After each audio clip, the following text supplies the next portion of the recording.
Hello everybody, and thanks for coming by one of my PGA model breakdowns. This is going to be my first time that I'm doing it for a showdown. Of course, I've been doing a model, just fumbled my words there a little bit. I've been doing a model for showdown for the Awesemo Premium members for quite some time now.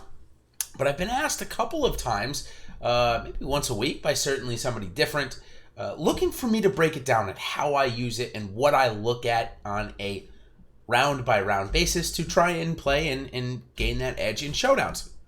So I thought this was a perfect tournament to do it. First of all, the time of consumption, I'm doing this at 8 o'clock on Eastern Standard Time on Thursday night, and we aren't going to get locked probably somewhere until 11:30 or 12, hopefully, tomorrow, Eastern Standard Time. So again, plenty of time to watch it. Plus, a couple of the sports are obviously on hiatus due to the protesting for social injustice. So golf is one of the only games in town for at least tomorrow. Plus, we're playing for $50,000, so pretty good prize here. So let's go ahead and jump right into my model.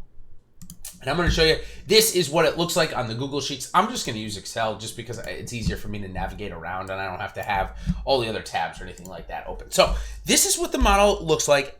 I would always recommend it. Of course, this is for premium members. I give this to everybody. You go into the Google Sheet, take the information off of the Google Sheet, put it into an Excel, put it into a new Google Sheet, however you want to do it so that you can manipulate the data. The only reason why you have to copy it is because it's hard to embed into a article the model.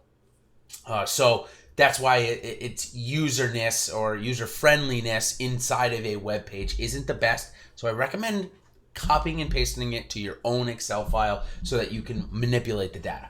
Okay, so just left to right, I always put the next round salary, round 2. This is the rank, and this is where rating comes into play. This is where you can do your own. I'll go into how I get to my rating in a little bit. Let's cover the information that's in here, then how I use it, and then how the ratings come about. Okay, so left to right, we've got round 1 score, of course, how many strokes back they are.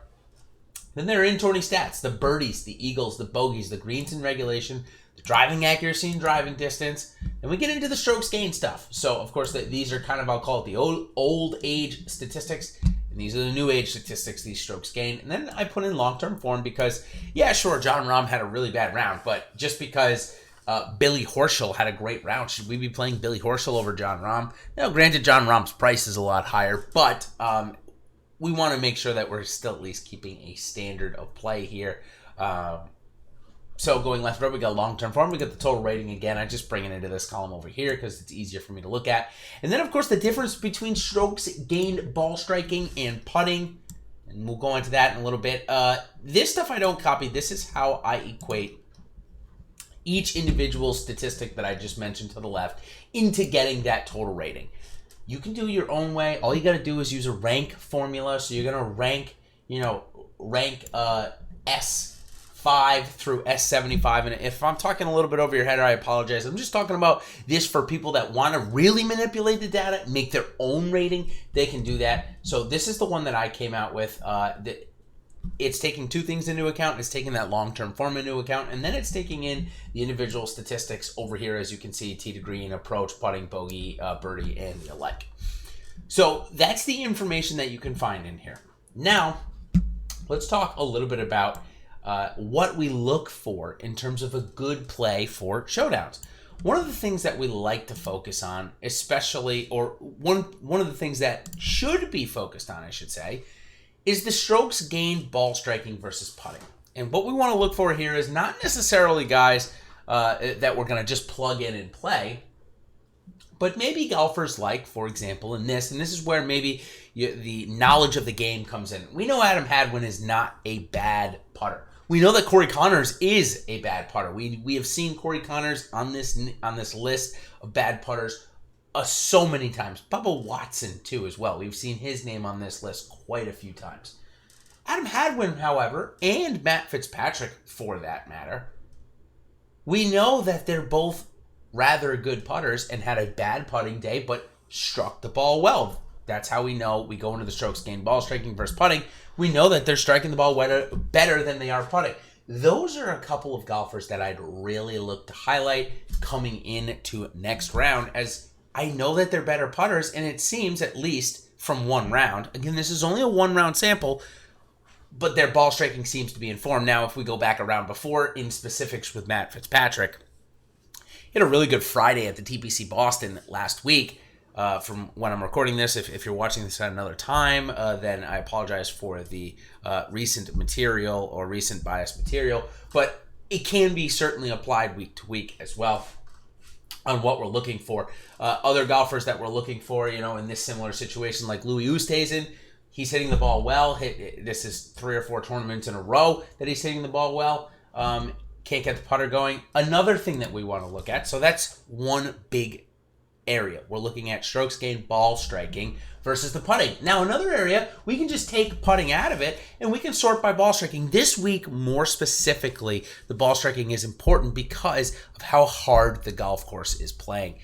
When a golf course is playing super hard, it's typically because the greens are firm and fast, the fairways are also firm and fast, and on top of that, the rough length is tremendously high, so it's really hard to stop the ball on the greens. So driving accuracy becomes rather important. Now, this is maybe a little bit of a subjective to this week, but certainly can be applied throughout it.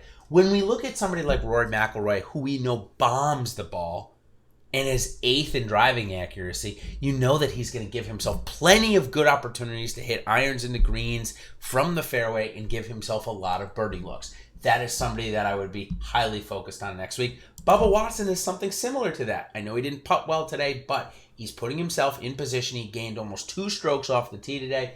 It's another one where I would take that and say, I know he's going to give me plenty of birdie looks. And for showdowns, that's what we're looking for. We're looking for as many birdie looks as we can get. We don't care about where the golfer finishes. If a golfer gets 6 birdies, 2 doubles, and 2 bogeys and ends up shooting even par, we're going to like him a lot better than a guy that's going to make 17 pars and 1 bogey, or let's say 16 pars, a birdie, and a bogey. We want scores. We want the most opportunity for birdies. So somebody like Bubba Watson there off the tee, you want to look at that. So that leads me kind of into my next thing. So we talked about ball striking.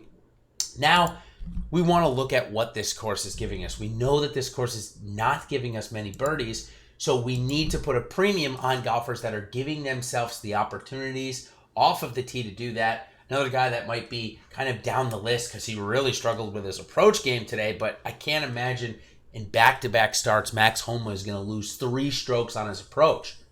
But he's putting himself in great position off the tee. He came in 4th in strokes gained off the tee on the day, gaining about 1.5. He would be a low-owned play that I'm looking for. Now, again, this is rather specific, of course, to this tournament, the BMW Championship, because there aren't many birdies out there. Need to put a premium on those. And of course, because there aren't as many birdie opportunities out there, driving accuracy, like I mentioned, comes up. We're not going to have that every week. Not every week has 5-inch rough. And where driving accuracy I might not even want to look at. So again, a lot of different ways that you can look at this information. I'm going to guess that Bubba Watson... looks like my driving accuracy doesn't have anybody listed first there. I apologize. That's probably just a little coding error that I have there. Oh, you know what? I know why. It's because I put the too long down. Just give me 1 second. I will fix that so we can just make sure here that we are giving you the right information.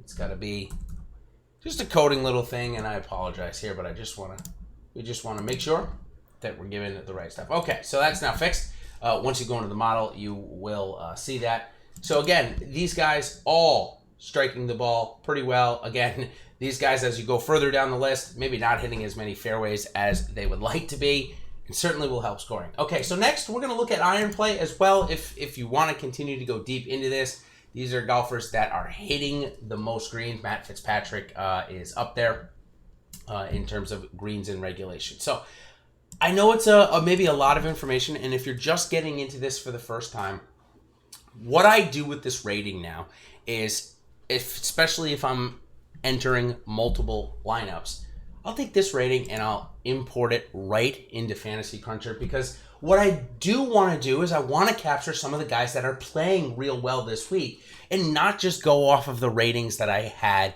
at the beginning of the week. Sometimes those are just not applicable. Sometimes the golfers are just not playing well and you don't want to play them this week, and it should be reflective in the overall rating here. You know, a perfect example with that would be, you know, Jon Rahm really struggling this week, really struggled with his irons last week. That is kind of continuing, and instead of him being up in the top 1 or 2, he's now ranked 8th. Now, granted, he actually struggled off the tee today and bounced back with his approaches, so that is definitely something to keep an eye on out as we go on.